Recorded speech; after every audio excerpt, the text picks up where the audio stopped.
Hey guys, सो आज की इस वीडियो में हम बात करने वाले हैं Indian renewable energy development agency limited के बारे में, जिसे हम इरेडा के नाम से भी जानते हैं। स्पेसिफिकली अगर इरेडा को लेकर बात करें तो कहीं ना कहीं इरेडा के शेयर में, जहाँ पे लगभग स्टॉक ने जुलाई के मंथ में 310 रुपये के 52 वीक हाई को टच किया था, बट उसके बाद स्टॉक अगेन एक करेक्शन जोन में हमें जाता हुआ नजर आ रहा है, जहाँ पे ऊपरी के लेवल्स स्टॉक में लगभग 25 से 30% तक की भी गिरावट हमें अभी के लेवल्स पे देखने को मिल रही है। बट बात करेंगे क्या यहाँ से इरेडा के शेयर में हमें कुछ पुल बैक होता हुआ नजर आएगा, यहाँ से स्टॉक फिर से अगेन बाउंस बैक करेगा अपनी अपर ट्रेजेक्टरी की तरफ। Long term and short term में क्या मूव्स हमें इरेडा के अंदर बनते हुए नजर आएंगे, और एज अ इन्वेस्टर हमें किन चीज़ों का ध्यान रखना चाहिए जब हम इरेडा के अंदर कामकाज कर रहे हैं, लॉन्ग टर्म या शॉर्ट टर्म के अकॉर्डिंग। इन सारी चीज़ों को डिटेल में समझेंगे, साथ ही टेक्निकली पैटर्न्स के ऊपर बात करेंगे। वीडियो में आगे बढ़ने से पहले आप लोगों से यहाँ पर एक छोटी सी रिक्वेस्ट रहेगी। अगर आपने हमारे चैनल पर फर्स्ट टाइम विजिट किया है तो चैनल को सब्सक्राइब करके बेल आइकन को हिट कर लीजिए, जिससे आपको हमारी लेटेस्ट वीडियोस का अपडेट मिलता रहे। वहीं आपको हमारी वीडियोस अच्छी लगे तो वीडियोस को लाइक करके आप हमें मोटिवेट करें, ताकि आगे भी हम आपके लिए ऐसी ही वीडियोस को लाते रहें। बात करें इरेडा के ट्यूसडे मार्केट परफॉर्मेंस को लेकर, तो स्टॉक में लगभग हमें 0.59% के करीब की तेज़ी यहाँ पे बनते हुए नजर आई, जहाँ पे स्टॉक की प्रीवियस क्लोजिंग लगभग 187 रुपये 52 पैसे पे देखने को मिली थी। बट आज के दिन स्टॉक लगभग, अगर ट्यूसडे मार्केट को लेकर बात करें तो 188 रुपये 63 पैसे के भाव पे स्टॉक ने क्लोज दिया।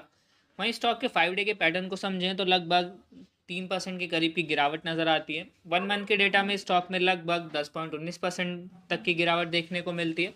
वहीं 6 मंथ का डेटा समझें तो ऑलमोस्ट जहां से स्टॉक ने चलना शुरू किया था वहीं आके स्टॉक हमें देखने को मिल रहा है। लगभग 2.71% की पॉजिटिविटी हमें 6 मंथ के फ्लो चार्ट पे देखने को मिलती है। बट इरेडा जैसा स्टॉक, जो कि लिस्टिंग के बाद से अपने इन्वेस्टर्स को इसने गेन के टाइम पे 200% तक के रिटर्न्स यहाँ से इरेडा ने बना के दिए थे, बट अभी इरेडा में कहीं ना कहीं हमें एक करेक्टिव जोन जाता हुआ नज़र आ रहा है।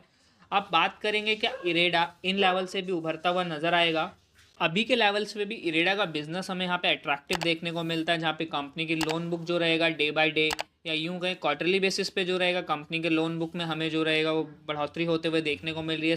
सेक्टर स्पेसिफिकेशन काफ़ी अच्छा नज़र आता है कंपनी की लोन बुक को लेके, जहाँ पे अभी के समय में मार्केट कैप लगभग 51,110 करोड़ के आसपास का है।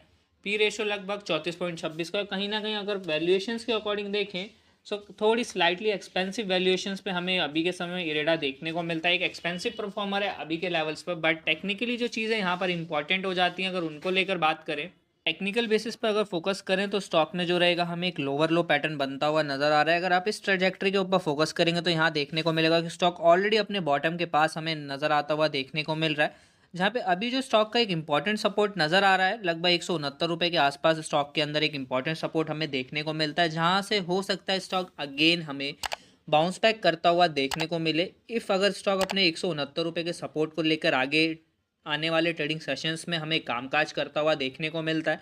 जहाँ पे रेजिस्टेंस को लेकर बात करेंगे तो लगभग 200 रुपये के आसपास का स्टॉक में अभी के लेवल्स पे रेजिस्टेंस बनता है। बट एक क्लियरली अगर बात करें मोमेंटम को लेकर कि जहाँ हमें लगे कि स्टॉक फिर से अगेन एक अच्छी ट्रेजेक्टरी में जाता हुआ देखने को मिलेगा, वो 212 रुपये का वो लेवल होने वाला है, जहाँ पे अगर स्टॉक 212 रुपये के ऊपर ट्रेड करता हुआ नजर आया तो वहाँ से स्टॉक के अंदर कुछ अच्छी पोजीशंस बनते हुए नजर आएंगी।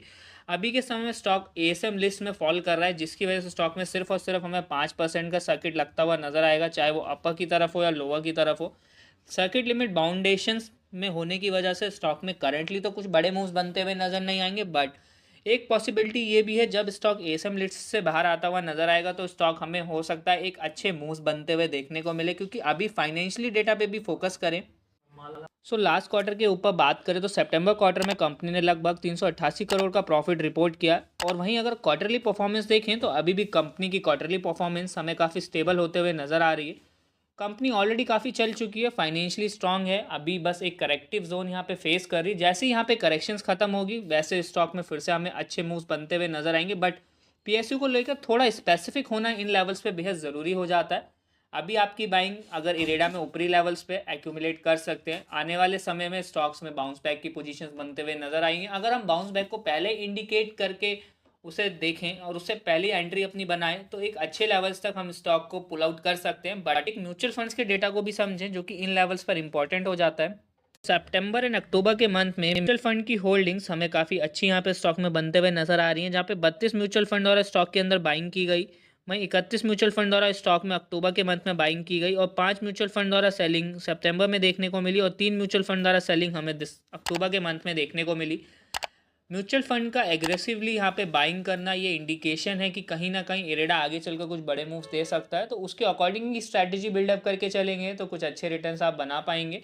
बाकी हमारी साइड से स्टॉक में कोई भी बाइंग एंड सेलिंग रिकमेंडेशंस नहीं है। आप किसी भी इन्वेस्टमेंट से पहले एक बार अपने फाइनेंशियल एडवाइजर से ज़रूर कंसल्ट करिए, कंपनी को खुद भी फंडामेंटली फाइनेंशियली एनालाइज करिए, उसके बाद ही कंपनी के अंदर इन्वेस्ट करिए। Thank you for the watching guys.